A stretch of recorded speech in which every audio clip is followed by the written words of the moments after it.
तभी जाके बच्चे में डब्ल्यू सिटिंग को हम रोक सकते हैं। स्ट्रिंग स्ट्रेचिंग एक्सरसाइजेस रेगुलर देना है।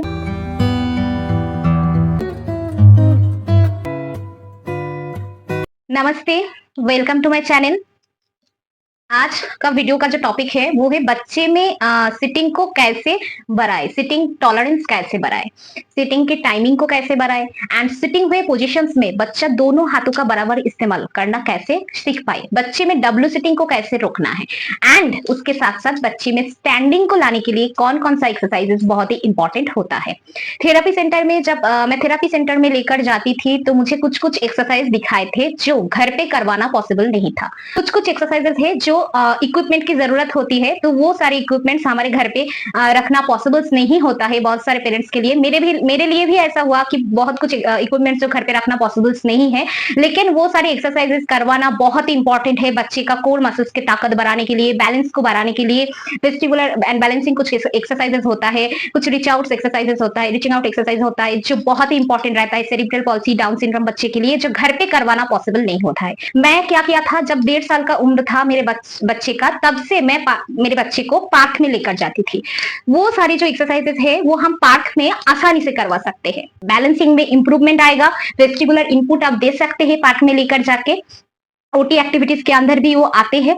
एंड उसके साथ साथ बच्चा अगर पार्क में जाके ये सारा एक्सरसाइजेस करेगा तो बच्चा इसको एक्सरसाइज नहीं, प्ले समझ के बहुत ही आसानी से हंसते हंसते ये सारा एक्सरसाइजेस करेगा, तो इंप्रूवमेंट और भी ज्यादा आएगा।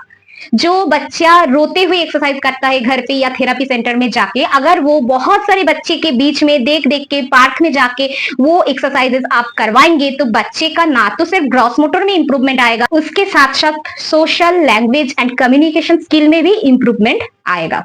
मेरे बच्चे में भी डब्ल्यू सिटिंग बहुत ज्यादा था, डब्ल्यू सिटिंग ज्यादा करता था। 13 महीने में मेरा बच्चा बैठना सीख गया था, फिर भी जो प्रॉब्लम था वो था बैलेंस कम की वजह से बार बार गिर जाता था। एंड हमेशा अगर पैर सामने करके मैं बिठाती थी तो लेफ्ट हैंड का सपोर्ट, हमेशा जमीन पे लेफ्ट हैंड का सपोर्ट लेता था, जमीन पे लेफ्ट हैंड रख के बैठता था, कभी भी दो हाथों से खेल नहीं पाता था पैर सामने करके अगर बिठाते थे। लेकिन डब्ल्यू सिटिंग पोजीशंस में बैठ के दो हाथों का बराबर इस्तेमाल कर पाता था। इसके जो मेन कारण होता है वो है कोर मसल्स की वीकनेस, क्योंकि डब्ल्यू सिटिंग में कोर मसल्स का एंगेजमेंट बहुत ही कम लगता है, इसलिए कोर मसल्स धीरे धीरे वीक हो जाता है डब्ल्यू सिटिंग में। एंड उसके साथ साथ और एक, अगर सेरिब्रल पॉल्सी चाइल्ड है तो और भी एक समस्या बहुत ही ज्यादा बढ़ जाता है, वो है स्पास्टिसिटी। डब्ल्यू सिटिंग में पैर के जो मसल्स है उसका स्पास्टिसिटी बढ़ जाता है। सो डब्ल्यू सिटिंग बिल्कुल बंद कर देना है सेरिब्रल पॉल्सी चाइल्ड के लिए। पहले से डाउन सिंड्रोम के जो बच्चे रहते हैं उनका मसल्स उनके मसल्स का पावर बहुत ही कम रहता है। सो अगर वो बच्चा डब्ल्यू सिटिंग ज्यादा करेगा तो कोर मसल्स और भी ज्यादा वीक हो जाएगा। अगर कोर मसल्स वीक है, पेल्विक एरिया वीक है, तो बच्चा कैसे स्टैंडिंग कर पाएगा। तो पहले आपको ये सारी जो प्रॉब्लम्स है फिक्स करना है, कोर मसल्स की ताकत बढ़ाना है एंड उसके साथ साथ बैलेंसिंग एक्सरसाइज भी करवाना है, तभी जाके बच्चे में डब्ल्यू सिटिंग को हम रोक सकते हैं। स्पास्टिसिटी ज्यादा बढ़ जाता है तो आपको स्ट्रेचिंग एक्सरसाइजेस, खास करके हैमस्ट्रिंग स्ट्रेचिंग एक्सरसाइजेस रेगुलर देना है, एंकल स्ट्रेचिंग एक्सरसाइजेस रेगुलर देना है, हिप एडक्टर स्ट्रेचिंग रेगुलर देना है, क्योंकि ये 3 मसल्स में ज्यादा से ज्यादा स्पास्टिसिटी बढ़ जाता है डब्ल्यू सिटिंग के वजह से। सो डब्ल्यू सिटिंग को रोकने के लिए लेग मसल स्ट्रेचिंग एक्सरसाइजेस करवाना बहुत ही इंपॉर्टेंट है। सो आपको रेगुलर करवाना है एंड उसके साथ साथ कोर मसल्स की ताकत बढ़ाने के लिए strengthening, core strengthening exercises regular करवाना है एंड उसके साथ साथ अगर आप बैलेंसिंग एंड वेस्टिबुलर एक्सरसाइजेस करवाएंगे तभी जाके बच्चे में सिटिंग इंप्रूवमेंट आएगा।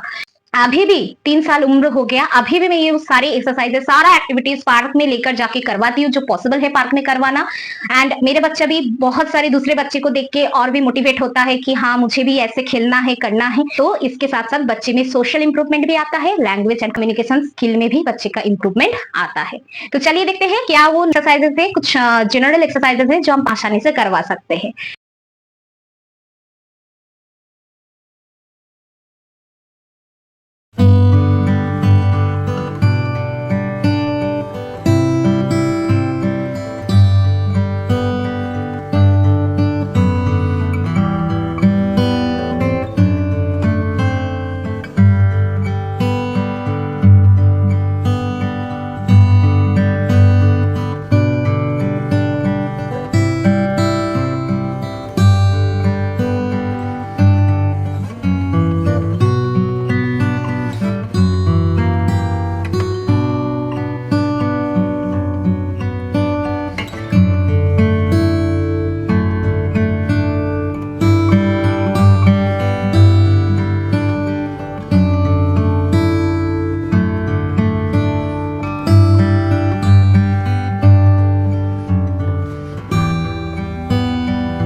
बच्चे के बैठने का समय को बढ़ाने के लिए बच्चे के साथ बहुत सारा हैंड एक्टिविटीज़ करना है। हैंड एक्टिविटीज़ से ना तो सिर्फ फाइन मोटर स्किल डेवलप होगा, उसके साथ साथ बच्चे का जो अटेंशन है वो अटेंशन बढ़ेगा, बच्चे का सिटिंग टॉलरेंस बढ़ेगा एंड उसके साथ साथ सिटिंग का जो टाइमिंग है वो भी बढ़ेगा। बच्चे को सिर्फ बिठा के बोर नहीं करना है, बहुत सारा हैंड एक्टिविटीज़ करवाना है ताकि बच्चे का जो ध्यान है वो एक्टिविटीज़ पर जाए और बच्चा एंजॉय करते हुए सिटिंग को एंजॉय करे। तो बच्चे का जो सिटिंग टॉलरेंस है उसको बढ़ाने के लिए बहुत सारा एक्टिविटीज़ करवाना है। आज का वीडियो इतना तक ही, मिलते हैं नेक्स्ट वीडियो में।